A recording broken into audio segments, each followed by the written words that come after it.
Welcome to Reality Check. Japanese Prime Minister Fumio Kishida recently became the first Japanese PM to attend a NATO summit.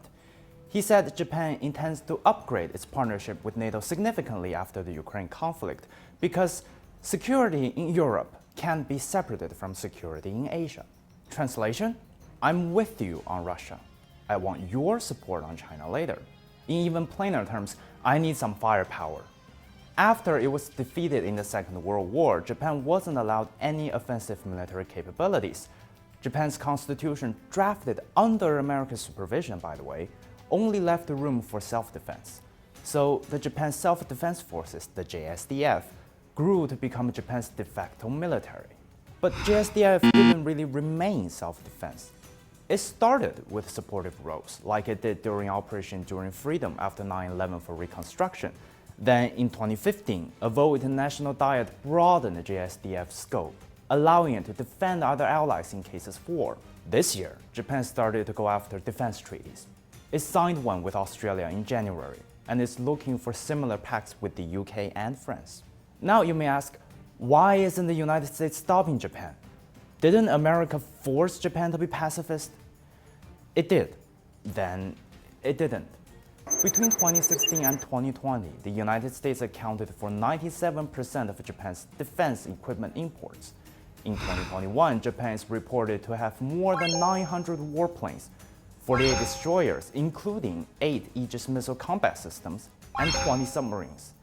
It has bought hundreds of F-35s, including dozens of F-35Bs.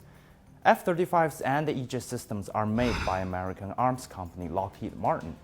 In October 2021, U.S. Marine Corps F-35B operated off Japan's aircraft carrier.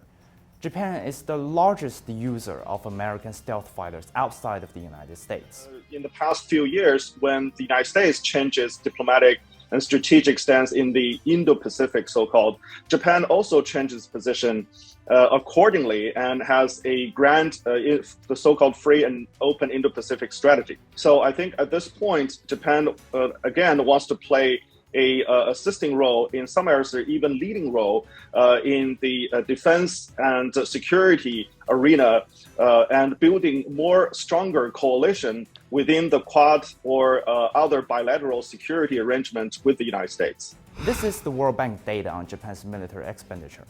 From 1961 to 2020, for almost half a century, Japan spent about 0.9 or 1% of GDP on defense. This year, Japan's ruling party proposed to double it to 2%.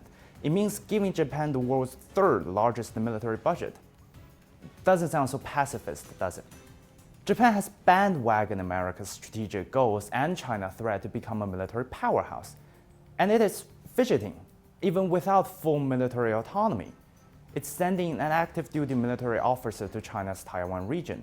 Kishida rejected calls to host US nuclear weapons in Japan. But then his government skipped the meeting of parties to UN Treaty on the Prohibition of Nuclear Weapons. There are reports about Japan considering a change in its constitution to allow enemy-based strike capabilities.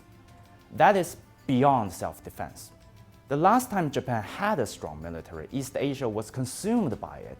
In fact, 85 years ago on this very day, not far from this studio where I'm standing, it launched a war against China. There are many Chinese who are living today lived through that.